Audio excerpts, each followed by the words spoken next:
Here are the top stories for today, July 5, 2019.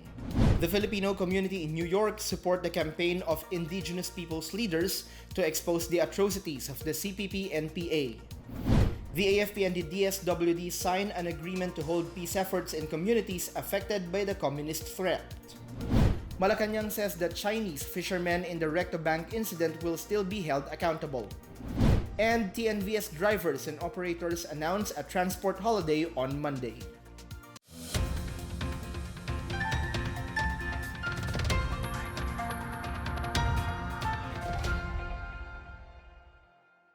Good day, I am Miguel Hill and welcome to the PNA Newsroom. The campaign of indigenous peoples condemning the atrocities of the communist movement is gaining support among Filipinos in the United States. Benj Bondok has the story. The Filipino community in New York City joined those who heard the plight of the indigenous people's leaders who broke their silence on the atrocities of the Communist Party of the Philippines, New People's Army, National Democratic Front. Tribal leaders shared how the CPP-NPA NDF brainwashed their children into becoming soldiers, killing members of their communities and spreading their ideology along with their hatred for the government. Dumaging said she was enlightened as she did not know that the group she joined on Facebook was among those that supports the communist terrorists. She said the tribal leaders' speaking tour in the US left them in awe as most of them were unaware of the true happenings in the IP communities.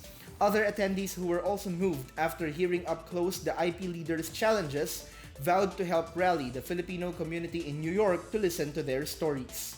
The tribal leaders are making their way across the United States, from New York to Chicago, California, and Washington, D.C., to call on the international community to hear their plight back home.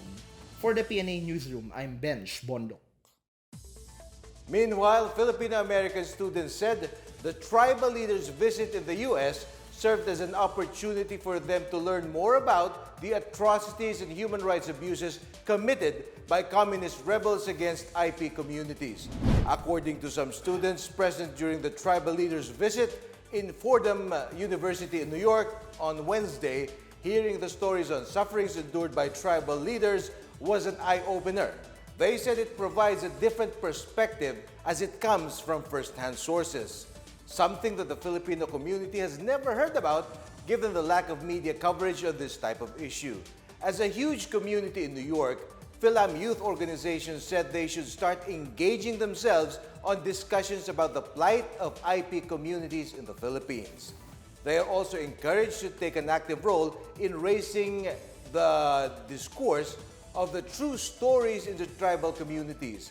PCOO Undersecretary Lorraine Marie Badoy said the youth should be more discerning in joining school organizations, saying leftist groups have been using academic institutions as a recruitment ground for future rebels. The Department of Agrarian Reform, in partnership with the Japan International Cooperation Agency or JICA, turned over various infrastructure and crop and food production projects in support of the country's rural development program. The 334 million peso worth of support services includes solar dryers, farm-to-market roads, bridges, communal irrigations, potable water systems, and production of rubber, coffee, abaca, pili, rice, and corn projects. These were constructed and implemented in the provinces of Lanao del Norte, Bukidnon, Davao del Sur, Compostela Valley, and South and North Cotabato. Agrarian Reform Secretary John Castriciones expects that these infrastructure and food and crop production projects would lead to a big economic turnaround for farm communities in Mindanao. He said among those who will benefit from these projects are IPs, especially the Blaans, Mansakas, and Mandayas, who were given land titles under the Comprehensive Agrarian Reform Program. The Armed Forces of the Philippines and the Department of Social Welfare and Development signed on Thursday a Memorandum of Understanding that seeks to enhance the cooperation between the two agencies in peace-building programs and encountering communist threats. Chief of Staff General Benjamin Madrigal said the MOU complements efforts to institutionalize EO number 70 that directs all government agencies to collaborate in ending the communist armed conflict. The MOU also formalizes the ongoing partnership for the efficient delivery of social services, given that those affected by calamities and conflict are vulnerable to radicalization. Madrigal also emphasized that in order to completely end insurgency, it is crucial to create communities that are conflict resilient, and this can be achieved only with the help of other local and national government agencies. A World War II warship retires from the Philippine Navy. Meanwhile, immigration intercepts 3 foreigners with fake travel documents. More on this and other news around the metro from Janice Cave. The BRP Sultan Kudarat, one of the last World War II-era warships in Philippine Navy service, was formally decommissioned from active service on Friday. Its retirement is in line with the Navy's phase-in, phase-out program, which is implemented to welcome new and more modern naval assets. Philippine Navy Fleet Commander Rear Admiral Giovanni Carlo Bacordo said more and more World War II or legacy ships will be retired from service once their replacements are ready. Meanwhile, 2 Palestinians and a Senegalese were intercepted at the Ninoy Aquino International Airport after presenting fake passports and visa. The 3 foreign nationals were intercepted at the NAIA Terminal 2 on June 28 and 29. They were placed under BI's blacklist to prevent them from re-entering in the country. In other news, the Supreme Court disbarred a lawyer for professional malpractice and gross misconduct. In a statement Thursday, the High Court said it disbarred lawyer Jose A. Dino Jr., former counsel of Vantage Lighting Philippines Incorporated, for urging the company to bribe the judge with 150,000 pesos for the issuance of a TRO. Dino was slapped with a disbarment complaint on 2007 following a disagreement with his client. For the PNA Newsroom, I'm Janice Cave. Still to come, Malacanang says the Chinese fishermen in Recto Bank incident will still be held accountable. The government collects 5.9 billion pesos from rice import tariffs. More on this when the PNA Newsroom continues.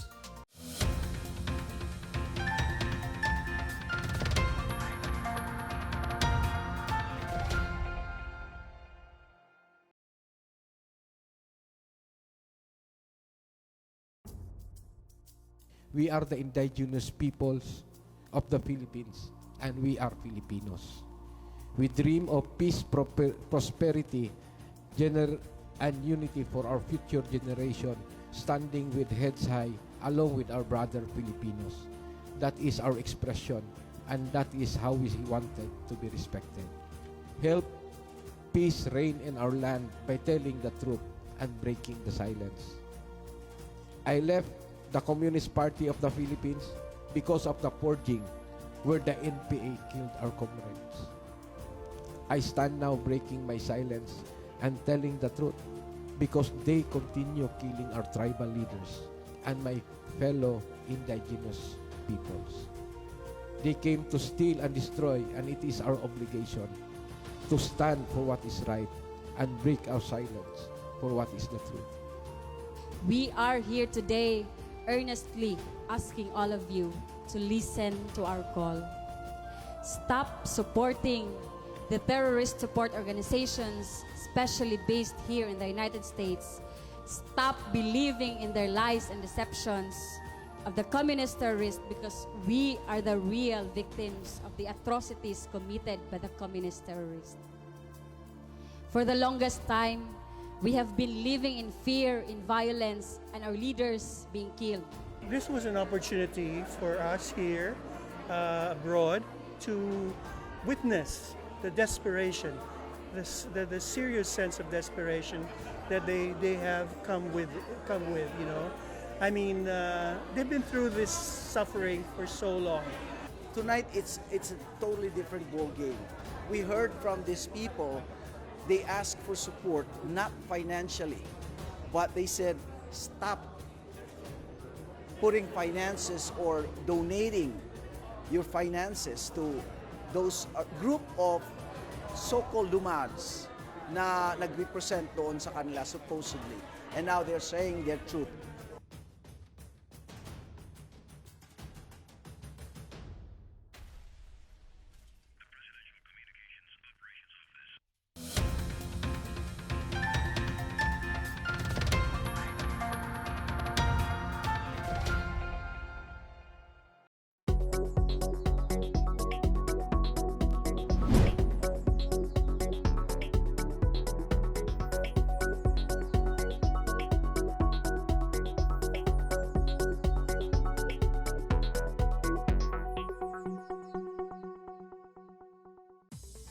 Malacanang assures that the Chinese fishermen involved in the incident in Recto Bank will still be held accountable for abandoning the Filipino crew.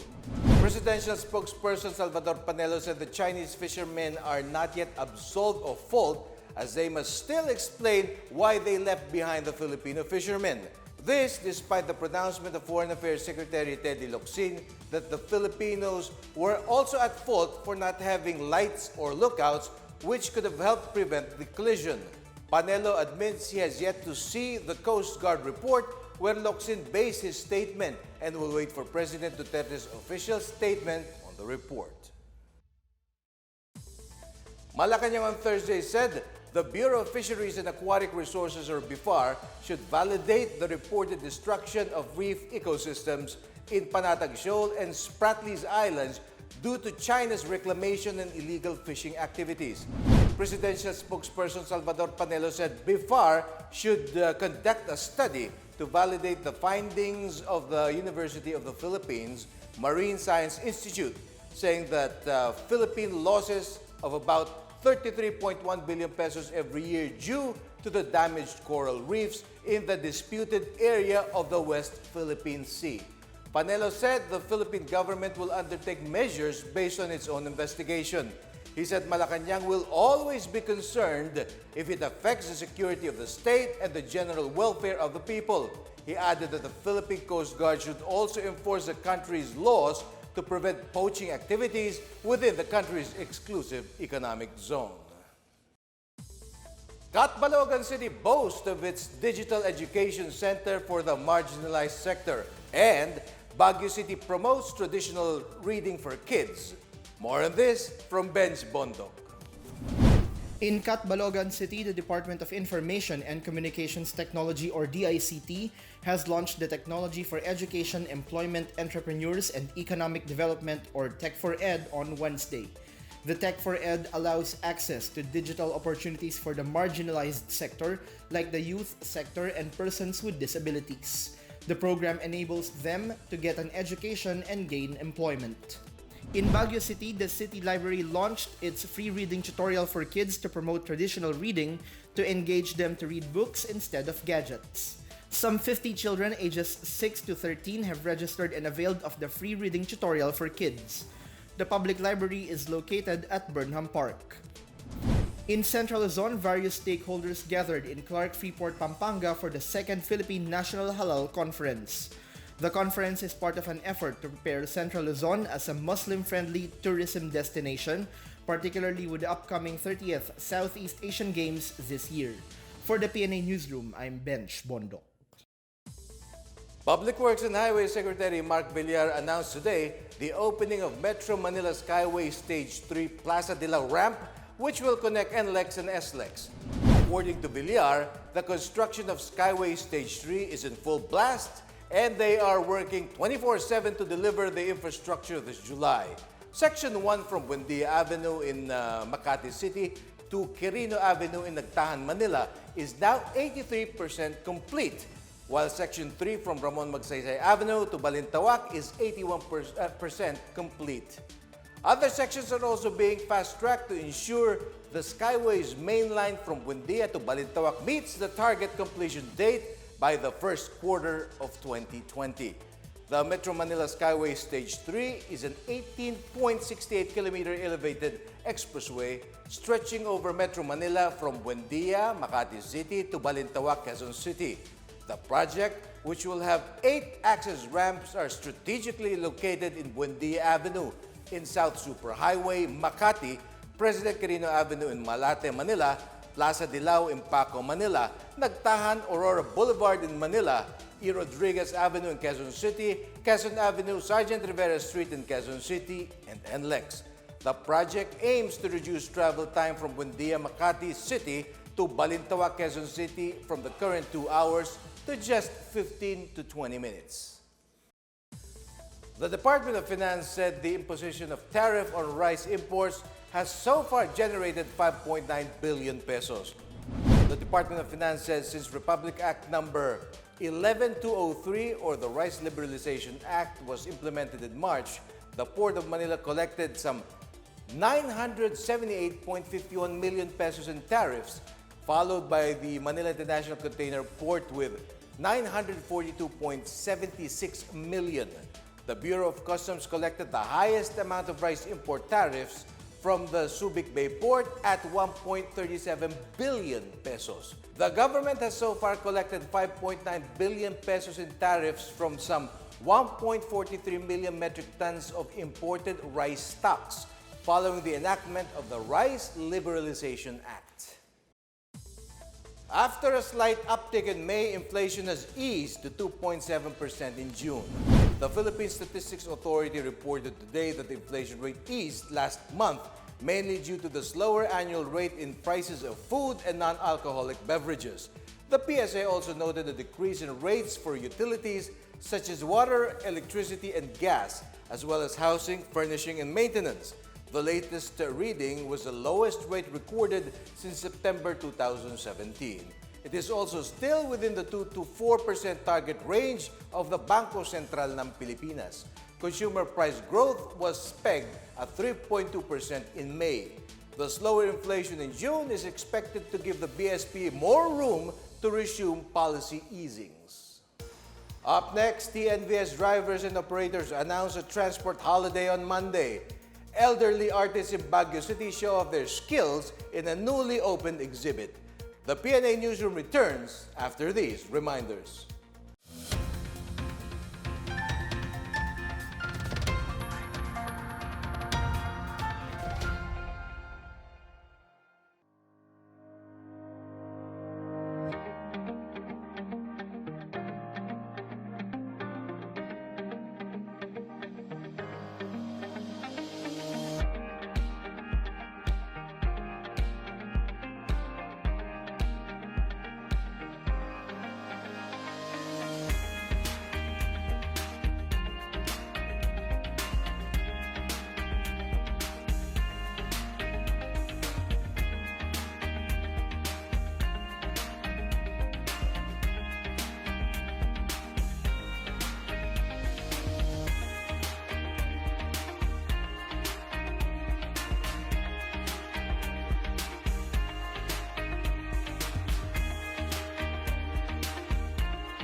Transport Network Vehicle Services, or TNVS drivers, have asked the riding public for understanding as they plan to stage their first ever transport holiday on Monday next week.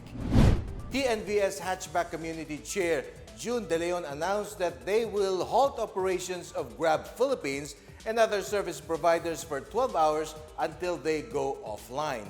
The group is protesting the policies of the LTFRB, including what they call inconsistent and slow application and processing procedures and complicated requirements. The protest is expected to paralyze operations along Quezon Memorial Circle, Mendiola Bridge, and Senate Diokno Avenue in Pasay City. Members of the Metro Manila Hatchback community are also holding a separate protest march. Meanwhile, LTFRB Chair Martin Delgra appealed to TNVS members to reconsider their transport holiday.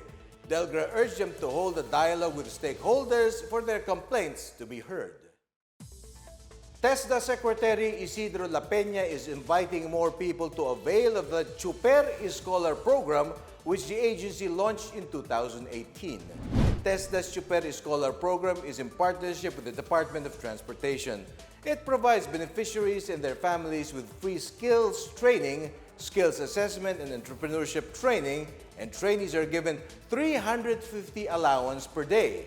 La Peña said the Chuper Scholar program has no timeline and would run as long as needed. Anyone interested is welcome to apply, but priority will be given to drivers affected by the PUV modernization program, indigenous peoples, and rebel returnees. The program also welcomes a family of drivers. Courses for the drivers' wives include bread and pastry production, cooking, and dressmaking. The program was formally launched in Regions 1, 9, 10, 11, the ARMM, and the NCR, as well as Region 7. In our foreign news, Myanmar recorded a total of 21 deaths caused by seasonal AH1N1 influenza as of July 1. Among them, 18 deaths were reported in Yangon region, while 2 were in Sagaing and 1 in Ayeyawadi. The Public Health Department says most of the fatalities were young children and elderly who had suffered from chronic illnesses. The virus was detected in July 2017, claiming at least 38 lives and infecting 408 people across Myanmar. The symptoms of AH1N1 include fever, cough, sore throat, runny nose, body aches, headaches, chills, as well as vomiting and diarrhea. The virus is spread through airborne droplets from sneezing and coughing or by contaminated hands. Health authorities are urging people to follow precautionary measures to prevent and control the H1N1 virus. In sports, 16 teams competed today, July 5, in the Ginebra 3x3 tapang ng tatluhan national finals at the Robinsons Place, Manila. The teams represented Manila, Caloocan, Quezon, Cebu, Davao, Bulacan, Iloilo, Cagayan de Oro, Tarlac, Cavite, Batangas, Bataan, Pangasinan, Pampanga, Rizal, and Samar. The final 2 teams will advance to the championship round on July 7 at the Araneta Coliseum. Barangay Ginebra legend Robert Jaworski Sr. will award the championship trophy and the 250,000 peso cash prize to the winner. There will also be a slam dunk competition and a 3-point shootout during the national finals. Now on its 4th year, the Ginebra 3x3 Tapang ng Tatluhan is a first-of-its-kind countrywide grassroots basketball program initiated by Ginebra San Miguel and the Philippine Basketball Association. Old age has not stopped 3 artists and their fellows from staying active in Baguio City's art scene. They are now showcasing their latest artworks in a newly opened exhibit. Janice Cave has the story. In Baguio City, a group of aging artists known as the Salon Pass artists are not showing signs of slowing down as they mounted another month-long exhibit on Wednesday at the Fred's Gallery in Barangay Greenwater, Baguio City. Noted artists Roland Bayan, Freddy Agunoy, and Salvador Cabrera are joined by Mario Calub, Camilo Santiago, and newcomer Carlos Oseo in the Emerging Figure, an exhibit that will continue for a month. The 64-year-old Bayan leads the exhibit with his series of Ibaloy women on display as the veteran artist traces his local roots anew. Agunoy, an architect and the youngest of the 3 original Salon Pass artists, dabbles in sculpture with his works also on display at his family-owned Fred's Apartel, where the gallery and the exhibit are staged. He is also into Pintula, a funny lyrical painting, some of which he puts on display in the Emerging Figure exhibit. Cabrera is a nephew of national artist Benedicto Cabrera, and his works reflect the Cabrera style which his father Salvador Sr. started and made popular by the national artist. The octogenarian Santiago is a retired police general who only comes to Baguio to paint with his Salonpas friends. The youngest member is Calub, another architect who teaches at the St. Louis University School of Architecture. He was mostly a fan until last year when he succumbed to the lure of brush and paints and the proddings of Bayan and Cabrera. For the PNA Newsroom, I'm Janice Cave. A low-pressure area is bringing rains over to Mindanao. Pag-asa says the LPA was spotted this morning 40 kilometers east of Zamboanga City, Zamboanga del Sur. The LPA will affect Zamboanga Peninsula, Bangsamoro Autonomous Region in Muslim Mindanao, Northern Mindanao, and Socsargen, which will have cloudy skies and scattered rain showers and thunderstorms. Meantime, let's check out the weather forecast for Metro Manila and the rest of the country.